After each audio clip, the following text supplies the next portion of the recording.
Ladies and gentlemen, a very warm welcome.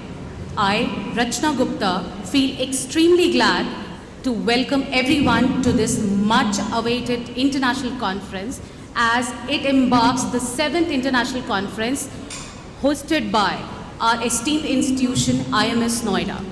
It gives me immense pleasure to be standing amongst the most esteemed personalities who have won accolades in their respective fields. To begin with, light is a very universal symbol of truth, knowledge and understanding. It acts as a guiding force, keeps us from stumbling from the dark. So I humbly request all our dignitaries to kindly light the lamp.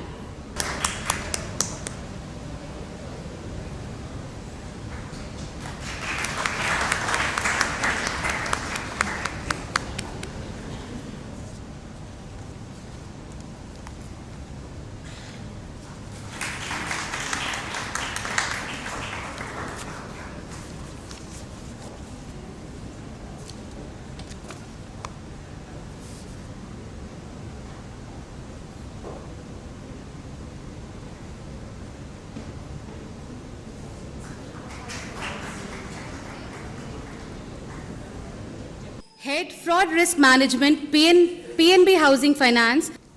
Mr. Ravi Arora is a professional with 15 years diverse experience in BFSI. He is a startup specialist, functional unit setup for implementing and managing fraud risk policies, regulatory and internal compliance, digital transformation and automation of processes for cost optimization, market intelligence to augmented business development and profitability. He looks into investigation and deterrent setting. He is a member of Ethics and POSH Committee. He looks for fraud risk mitigation with early identification, assessment and prevention for all asset products. He also looks for channel management, recruitment and training of fraud and risk agencies. He is further related to syndicate fraud detection and also looks for recovery and collection processes, monitoring and driving fair practices. It would be a great honor to hear you, sir. Humbly requesting you to please address the audience. Can we have a huge round of applause for sir? Good afternoon, everyone. I am given the slot just after the lunch.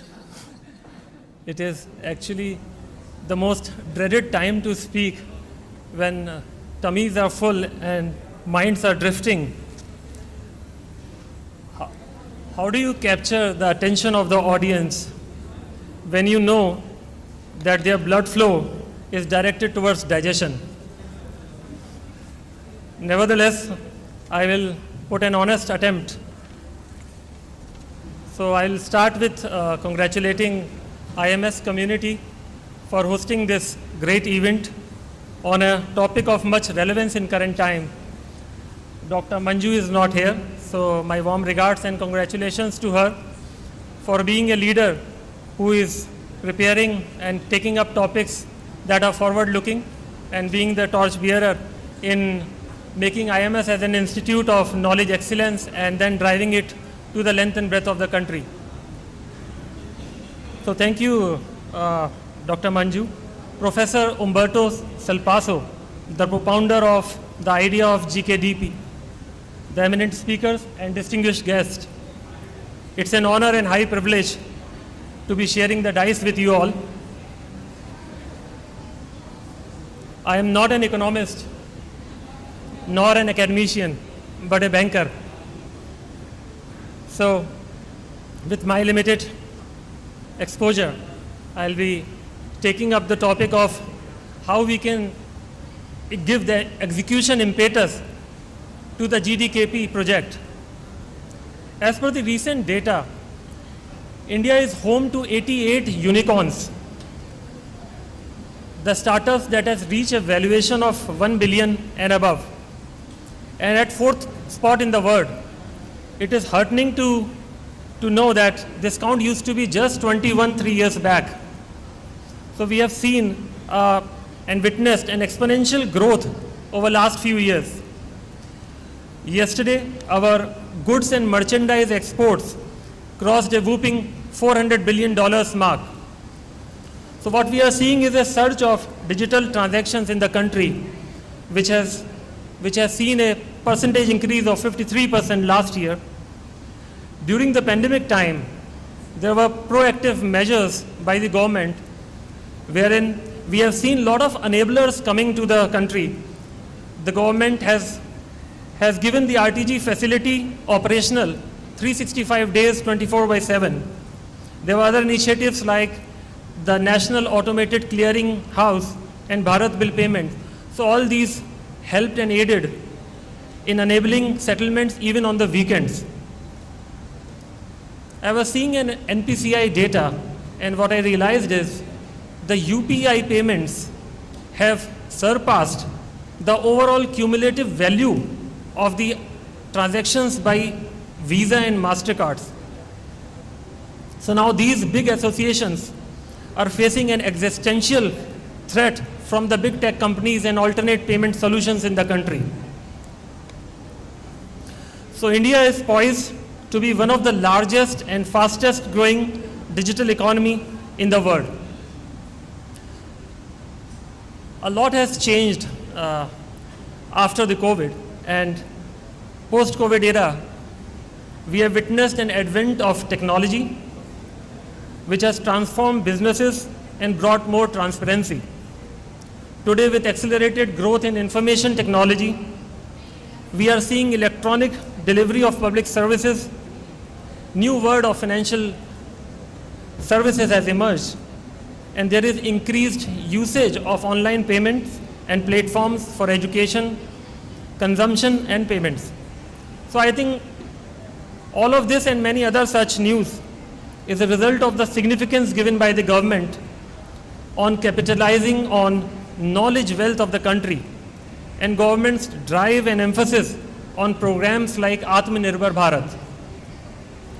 In that context, I think GDKP has a strong relevance, especially in current times, as it offers an opportunity for countries like us to not only optimize the inherent strength of the culture, but our knowledge wealth, and lead the world in the 21st century. As far as the 4 pillars of GDKP are concerned, as stated in the draft by Professor Umberto Sulpasso, the first 2 I see, the knowledge items and the country's knowledge producing metrics, like Dr. Manju specified, we are good and abundant in it. So it's already there. So the other two pillars, that is the country knowledge user metrics and the cost of learning, these are the 2 areas where we need execution impetus and more focused approach to come up and improve. What I see is that we have enough of all the things, and now is the time for head-down execution. Because we understand the relevance, we understand the context, we understand the utility, and we understand in next 2 decades to come what impact the knowledge factor will have in the growth of the economies. It is really difficult to quantify knowledge into workable data or numbers, but would suggest if we make some kind of a multi-plug extension which has various sockets into it, and to each socket we can then plug in a specific attribute of GDKP. Now each attribute is then connected to various data source. So what I am saying here is a multi-layer capability can be built for collecting information.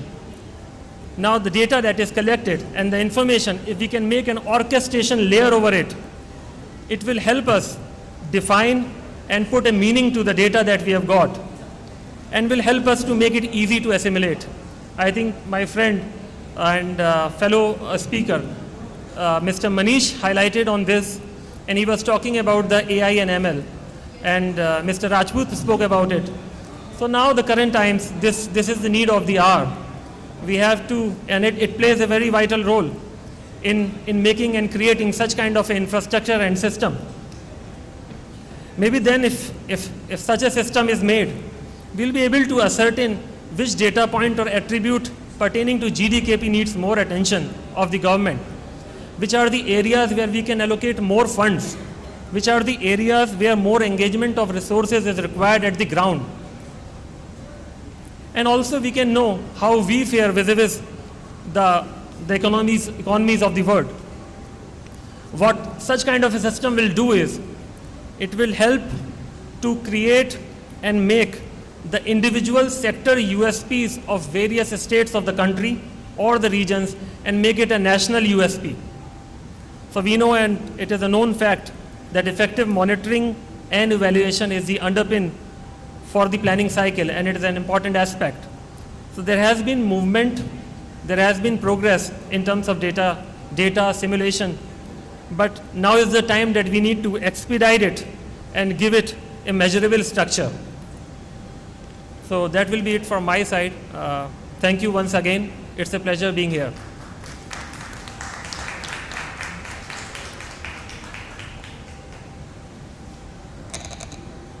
Thank you so much, sir.